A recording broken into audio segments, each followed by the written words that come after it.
Happy Saturday, MJ traders and investors. It's Rod with Pow Group. Welcome back on the Pursuit of Wealth, your home for MJ stocks, crypto assets, news, and interviews. Also home to the best MJ community.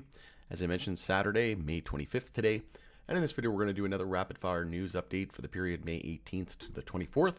Again, it's just to go over a high level overview in case you missed it, not to go into deep dive details. Try to keep this video around 10 minutes. It's usually around the sweet spot 10 to 15 minutes, but there wasn't a whole lot of news, which is actually kind of surprising this week because normally it's just been a whirlwind of news. Before we get to it though, make sure to smash the like. It helps support me in the channel. If you're new, you can subscribe, tick the bell, all that good stuff. You'll be notified on any future videos or when I go live. You can follow us over on X as well, formerly Twitter. The handle for that is @GroupPow. Going to be using that as my platform of choice going forward. Jumping right into it. And as always, this is not financial advice. This is for entertainment purposes only. So MJ rescheduling likely to take place before presidential election, says analysts. This is coming from Business of MJ. And I think it's pretty much a no-brainer, right? It's basically Biden's, and not to get political, I'm from Canada, I don't care, but I want what's best for MJ. And in my opinion, and it's just that, my opinion, I think it would be Biden's political death sentence if he didn't get this rescheduled before then, because it's been nothing but empty promises. And the whole reason why he was put into office and the Dems took control of the Senate was because of their pro-MJ stance. And we're starting to see them do kind of a 180 on crypto as well. So who knows? Maybe the other side of the aisle will start to embrace MJ as well, because we know that the Republicans are really pro-crypto and the Dems have been anti-crypto. And, Elizabeth Warren creating an anti-crypto army. So we'll see whether or not, obviously I think MJ and crypto are going to be taking the spotlight into the elections. Two very big social issues and important issues in the U.S. and around the world, obviously. But it's going to be interesting to see whether or not both sides of the aisle start to support MJ reform. In my opinion, if one of them were to support both, like, they would just absolutely win by a landslide. But we'll see what happens. The clock started ticking today, which was May 21st, this article, as the DEA publishes MJ rescheduling proposal. So essentially, the Department of Justice will now accept comments from the public until July 22nd, according to the Tuesday's notice. So that is a save the date time to be watching out for, because we could potentially see that happen. I think, like I said, I'm pretty confident it's going to happen before the election, because if it doesn't, like I said, there's going to be a lot of ticked off people. Former Obama drug czar says MJ is not medicine and that Big MJ is behind federal rescheduling decision. Well, I would argue that big alcohol, big tobacco, big pharma are behind MJ. And yes, if MJ is backed by big pharma, big alcohol, tobacco, at the end of the day, they're going to be the ones who get done, right? They have the most lobbying power. But basically, this drug czar is smoking something else other than medicine of the future.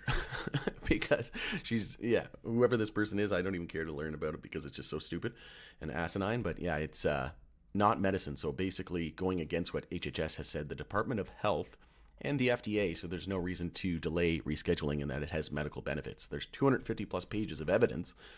And it's just almost so stupid you can't even make this stuff up. Also, speaking of stupidity, Ron DeClown says he will respect Florida voters' legalization decision. Imagine that. He will respect the people, right? Somehow just finally found out that he works for the people. As if this was... Anyway, this guy just never ceases to amaze me with his absolute stupidity.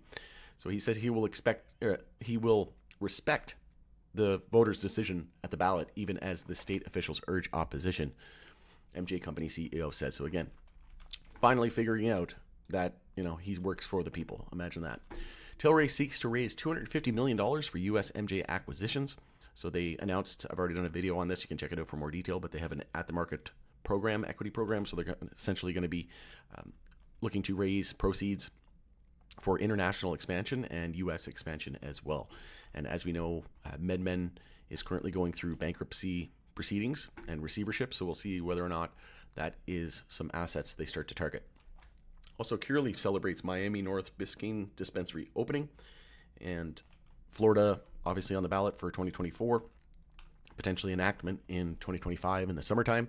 I think there's a very high probability, no pun intended, that it ends up getting approved. And that's going to be huge for companies like, Curaleaf. You got Trulieve, obviously the clear winner there. AYR, I think Verano has some exposure there as well. So going to be arguably the biggest market in the world, and definitely in the US, in my opinion. Also, stock exchange is not likely to budge under Schedule 3. So we know that the stock exchanges are starting to wake up, to warm up, and with Canadian operations, Canadian operators that have operations in the US. You got Cannabis now with their exchangeable shares. You've got SNDL and Sunstream, and there's other companies. Organogram as well is starting to build out its US footprint. And we've got other companies, like I said, Tilray, looking to potentially buy some U.S. assets as well, and they're starting to warm up to those companies with U.S. exposure that are Canadian. So if they're starting, plus Cureleaf said, Boris Jordan said they've been in contact with U.S. major exchange, and we don't know which one, but one can assume that it's probably the NASDAQ, because that's where all the Canadian companies are listed, and then they said that they're warming up to Canadian companies with U.S. exposure. So that tells me they're finally starting to, kind of budge on.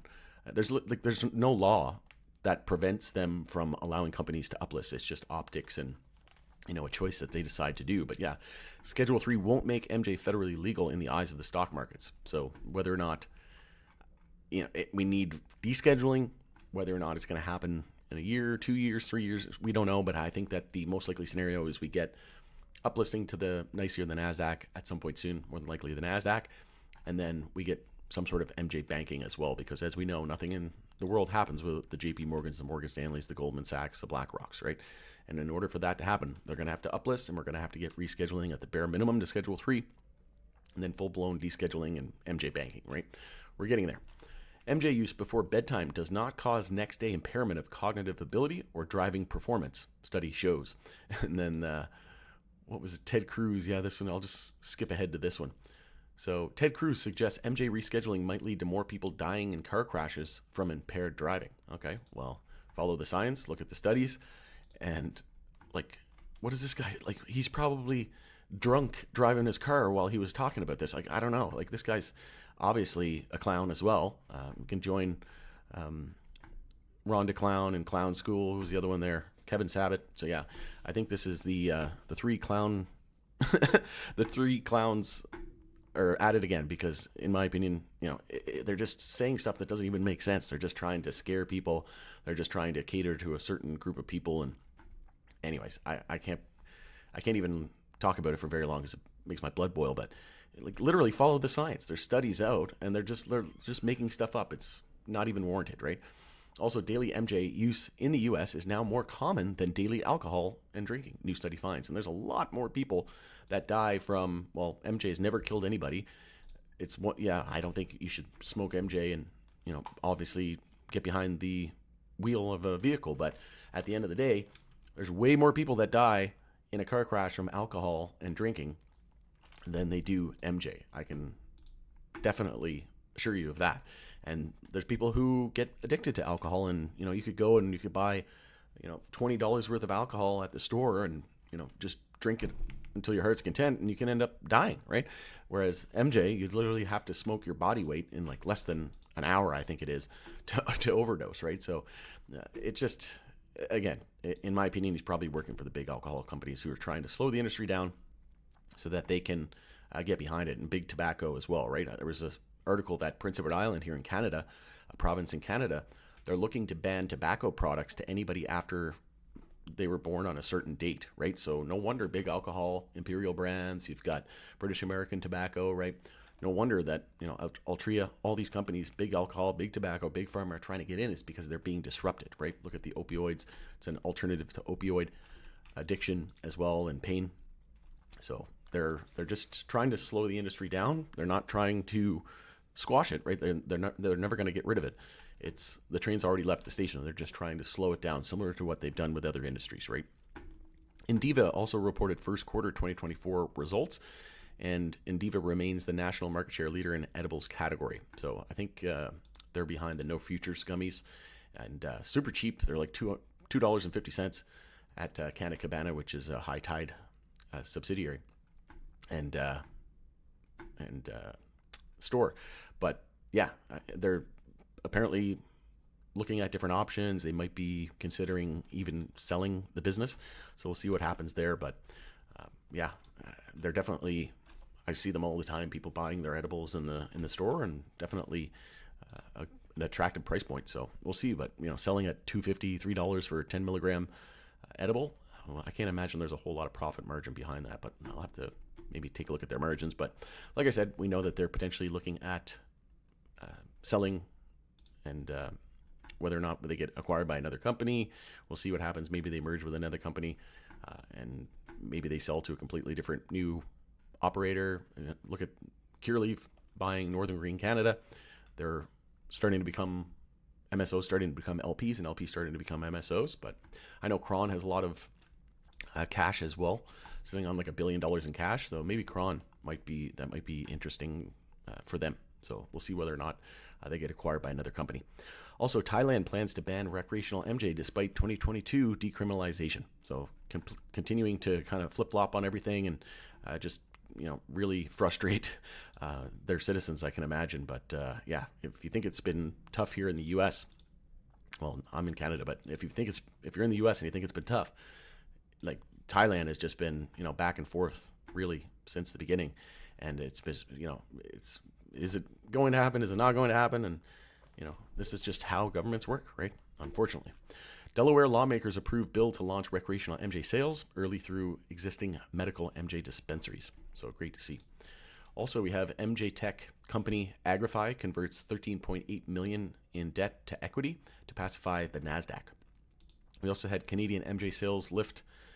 Canadian statistics released March retail sales for the country, with MJ sales increasing from February levels up 7.1% to $414.1 million.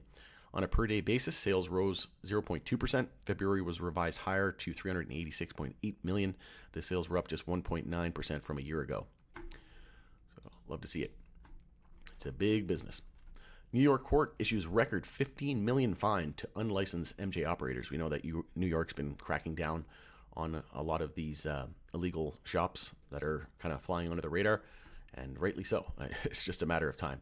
But a New York court has ordered David Tully to pay $15.2 million fine for operating 6 unlicensed MJ stores in Cayuga, Oswego, and Wayne counties, the largest penalty levied in multi-agency effort to curb illicit operators statewide. And then as a reminder, MJ Biz Daily is going to be observing Memorial Day holiday. So Monday, the stock market will be closed in the U.S. And it was Victoria Day this week, so the Canadian market was closed. But next week on Monday, it'll be the U.S. that's closed. So I'll try to get some videos out on Monday, but we'll see what happens. Going to be a busy day for me and a busy week ahead, but I'll more than likely get a video out at some point. And going into there, I hope you have a great rest of your weekend. It's Rod with Pow Group. Thanks again for joining us in the pursuit of wealth. Go Oilers, go. Let's see if we can go up 2-0 in their barn and then bring it back to Edmonton. Close it out. Let's go Oilers. All right. See you on the next one.